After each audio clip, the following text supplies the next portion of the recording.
Okay, so here we're removing the rear bumper of the Supra, mainly because this bumper is not an OEM spec bumper. It is a fiberglass bumper, and it is in terrible shape. As you can see, we have a lot of bolts, you know, that the guy obviously tapped in that owned this thing before it, and to just get it to fit. And so we're gonna remove it and obviously get a different rear bumper.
Explaining in my last video, maybe briefly, but there's the problem why I can't steer the car, as you guys could probably tell.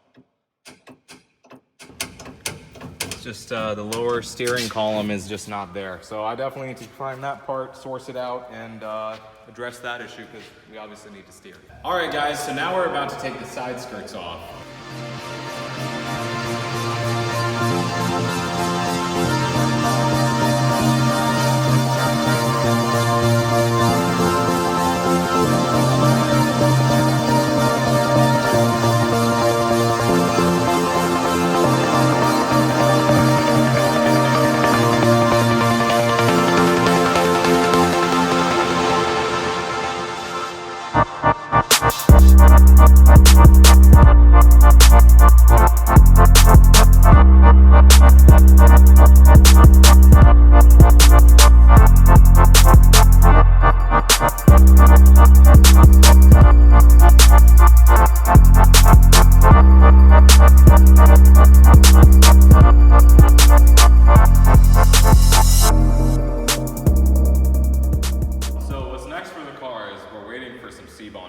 Huge shout out to Cbond, because they are helping us with this build.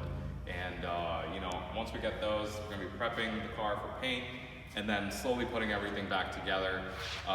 Most of the interior is actually already arrived, and we are just waiting on a couple other things. The small bits and pieces. Being a Supra, it's kind of hard to find everything all at once because a lot of parts are discontinued. Thanks again, guys, for watching. You know, I really appreciate all the support. If you guys like this video, please give it a thumbs up. If you guys didn't, drop a comment below and let me know what I can fix on my future videos. You know, if you guys also want to share it, you know, that'd be awesome. And if you haven't already, please subscribe.